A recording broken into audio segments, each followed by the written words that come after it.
എന്ത് പറ്റി അച്ഛാ? എന്താ അച്ഛാ?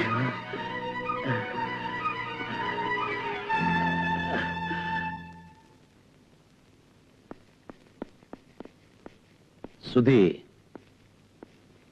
എന്താ? നീ ഇന്ന് ഓഫീസിൽ പോണ്ട. Better telephone and inform them. എന്താ കാര്യം?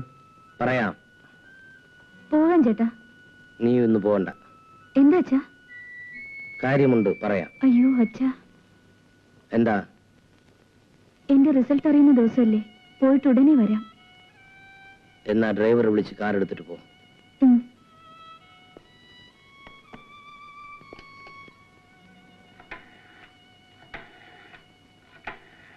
രാധേ, എന്റെയും നിന്റെയും ഈ കുടുംബത്തിന്റെയും രക്ഷയ്ക്ക് വേണ്ടി ഞാനൊരു കാര്യം പറഞ്ഞാൽ നീ അനുസരിക്കുമോ? അമ്മാവും പറഞ്ഞാൽ ഈ നിമിഷം ഞാൻ മരിക്കാൻ തയ്യാറാണ്. മരിക്കുന്നത് പോലെ അത്ര എളുപ്പമായ നിസ്സാരമായ കാര്യമല്ല ഞാൻ പറയാൻ പോകുന്നത്. ഞാൻ അനുസരിക്കാം. ഗുഡ്. സുധാകരനോട് ആജ്ഞാപിക്കാൻ എനിക്ക് അവകാശമുണ്ടെന്നാണ് എന്റെ വിശ്വാസം. നാളെ കഴിഞ്ഞ് രാവിലെ നമ്മുടെ അടുത്തുള്ള ക്ഷേത്രത്തിൽ വെച്ച് സുധാകരന്റെയും രാധയുടെയും വിവാഹം നടക്കണം. അമ്മാവ, എനിക്ക് എതിർക്കാനാണ് ഭാവമെങ്കിൽ വേണ്ട. രാധേ, പക്ഷേ രാജശേഖരൻ, ഇവിടെ അല്പം ലീഗൽ കോംപ്ലിക്കേഷൻസ് ഇല്ലേ? I know, but that is nothing. 6-7 വർഷങ്ങളായി വെറും ജീവച്ഛവമായി കഴിയുന്ന സുഖുവിനും രാധയും തമ്മിലൊരു ഡൈവേഴ്സ് നേടുക പ്രയാസമുള്ള കാര്യമല്ല. അത് കഴിഞ്ഞിട്ട് ഈ വിവാഹം രജിസ്റ്റർ ചെയ്താൽ മതി. May be you are right. Sudhi, നീ എന്താ ഒന്നും മിണ്ടാത്തത്? ഞാൻ അച്ഛനെ അനുസരിക്കുന്നു. പക്ഷെ ഇതിൽ ഭേദം നിനക്ക് എന്നെ കൊല്ലാമായിരുന്നു. എന്തിന്? നിന്നെ ജനിപ്പിച്ച കുറ്റത്തിന്. അച്ഛൻ സാഹിത്യകാരന്റെ ശൈലിയിൽ സംസാരിക്കരുത്. കടന്നു പോടാ എന്റെ മുമ്പിൽ നിന്ന്. അച്ഛൻ വിളിച്ചിട്ടാ ഞാൻ വന്നത്.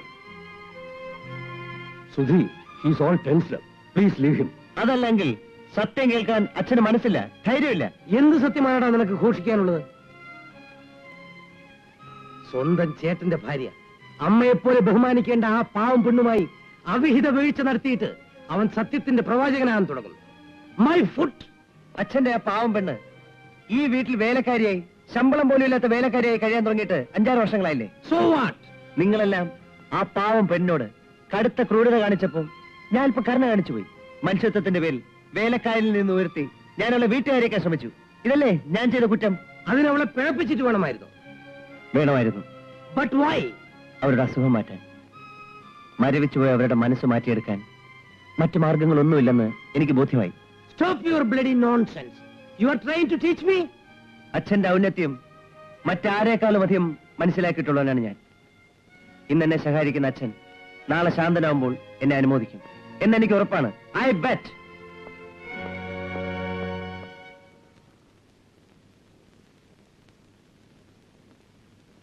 രാധേ, എന്തോ? ഇവിടെ വന്നിരിക്കൂ.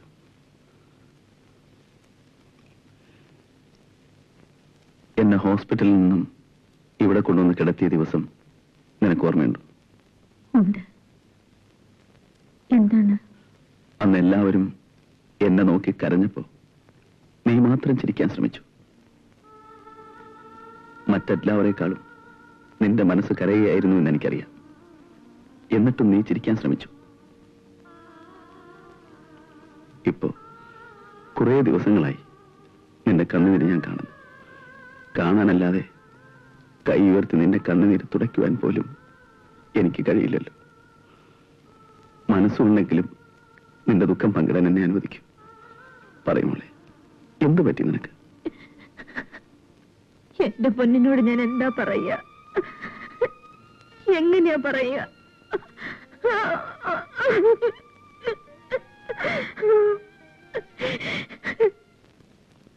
മാത്യൂസ്, സുഖുവിനെതെങ്ങനെ അറിയിക്കും? അവനിതറിഞ്ഞാൽ അങ്ങനെ ഒരു അവസ്ഥയെക്കുറിച്ച് ചിന്തിക്കാൻ പോലും എനിക്ക് കഴിയുന്നില്ല. സുഖുവിനോട് ഞാൻ പറയാം. പക്ഷേ അത് ഉടനെ വേണ്ട. മറ്റന്നാൾ കല്യാണം കഴിഞ്ഞിട്ട് മതി. എനിക്ക് മറ്റൊരു വിവാഹം വേണ്ട. എനിക്കതിന് കഴിയില്ല. വിവാഹം വേണ്ടെന്ന് നിങ്ങൾക്ക് ആഗ്രഹമില്ല, അഭിനയമേ ഉള്ളൂ. സുധി എന്ത് വേണമെങ്കിലും പറയൂ. എനിക്ക് മറ്റൊരു ഭാര്യയെ കിട്ടാൻ സാധ്യതയില്ലാത്തതുകൊണ്ടാണ് ഞാനിങ്ങനെ പറയുന്നതാണോ നിങ്ങളുടെ ധാരണ? പിന്നെ എന്തിനാണ് സുധി ഈ അഗ്നിപരീക്ഷണങ്ങൾ? നിങ്ങളെ രക്ഷപ്പെടുത്താൻ. ഈ വീട്ടിനുള്ളിൽ കരുണ, മനുഷ്യ സ്നേഹം എന്നൊക്കെ പറയുന്ന വികാരങ്ങളെ മാനിക്കുന്ന ഒരു ജീവിയെങ്കിലും ഉണ്ടെന്ന് നിങ്ങളെ ബോധ്യപ്പെടുത്താൻ. പക്ഷേ സുധി, എന്റെ സുഖവേട്ടൻ പാവം. എന്റെ സുഖവേട്ടൻ ജീവിച്ചിരിക്കുമ്പോ എനിക്ക് മറ്റൊരു വിവാഹം സാധ്യമല്ല. There you are. അപ്പോൾ ചേട്ടൻ ജീവിച്ചിരിക്കുന്നു എന്നത് മാത്രമാണ് നിങ്ങൾക്കുള്ള ഏക തടസ്സം, അല്ലേ? അയ്യോ, അങ്ങനെ പറയല്ലേ. സ്വയം മരിക്കാൻ പോലും കഴിവില്ലാത്ത അദ്ദേഹത്തെ ഞാൻ എങ്ങനെ ഉപേക്ഷിക്കും?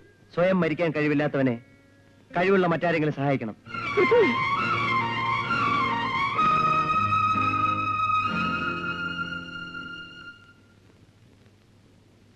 അച്ഛാ, ഞാൻ പാസ്സായി. സർജറിയിൽ ഡിസ്റ്റിങ്ഷൻ ഉണ്ട്. Very good. Hearty congrats my dear. Thank you. മതി കരഞ്ഞത്.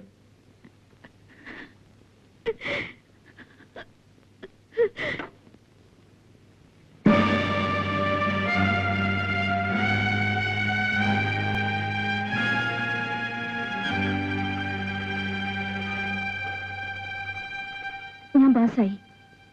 കൺഗ്രാറ്റ്സ്. Hearty congrats.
സുഖവേട്ടനെന്താ ഒന്നും മിണ്ടാത്തെ?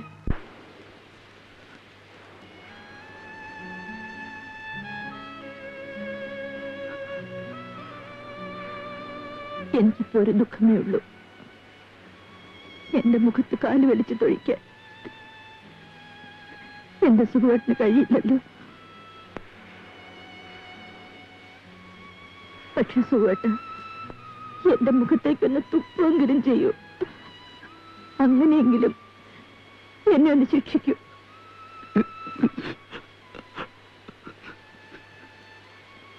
സുഖവേട്ട, എന്നോട് എന്തെങ്കിലും ഒന്ന് പറയൂ.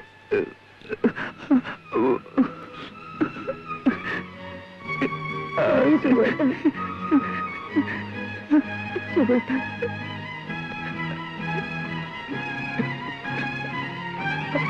സുഖവേട്ട,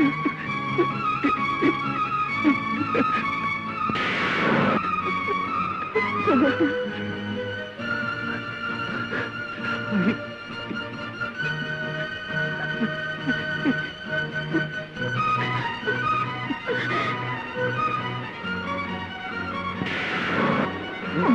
എന്താ മോളെ? സുഖവേട്ടൻ എന്താ സംഭവിച്ചു? എന്താണത്? അങ്കിൾ, സുഖവേട്ടൻ ഒന്നും മിണ്ടാൻ കഴിയുന്നില്ല.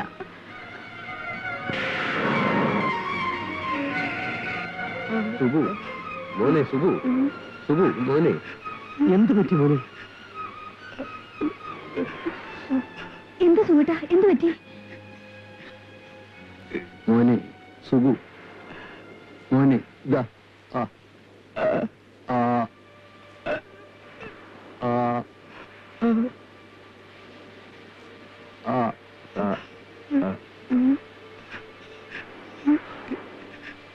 എപ്പോഴാണ് ഇത് സംഭവിച്ചത്? ഇപ്പൊ 2-3 മിനിറ്റ് മുമ്പ് വരെ. സുഖത്തിനോട് സംസാരിച്ചതാണ്. എന്നിട്ട് ഞാൻ വർത്താനം പറഞ്ഞുകൊണ്ടിരുന്നു. അത് കഴിഞ്ഞ് എന്ത് സുഖത്തെ ഒന്നും മിണ്ടാത്തെന്ന് ചോദിച്ചപ്പോ എന്തായിരുന്നു നിങ്ങൾ സംസാരിച്ചത്? എല്ലാം എല്ലാം ഞാൻ എന്റെ ചേട്ടനോട് പറഞ്ഞു.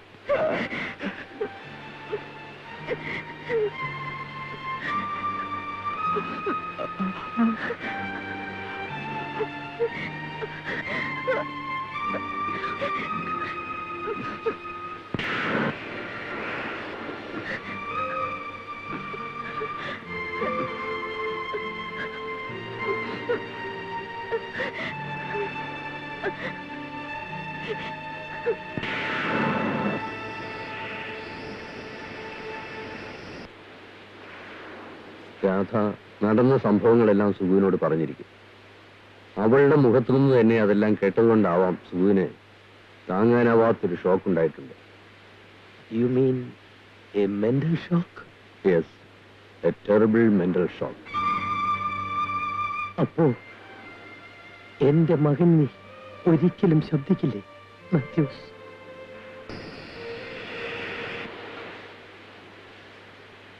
മാപ്പ് മാപ്പ്.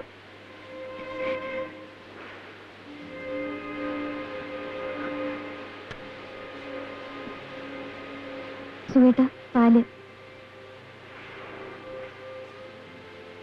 ടാബ്ലറ്റ്സും കഴിക്കേട്ടാ. ഞാനല്ലേ തരുന്നത്, പ്ലീസ്.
ഞാനും കൂടി ഈ മുറി കിടന്നോട്ടെ. അതെന്താ ഈ മുറിയിൽ? എന്നെ കാണുമ്പോൾ സുഖേട്ടിന് കൂടുതൽ വിഷമമാണ്.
സുഖേട്ടാ,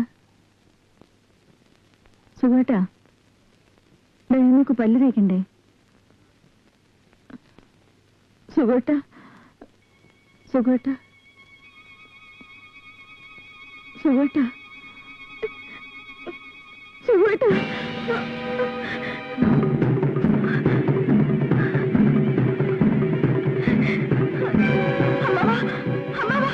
സുഖമായിട്ട് ഇറങ്ങുന്നില്ല, വിളിച്ചിട്ട് വരുന്നില്ല.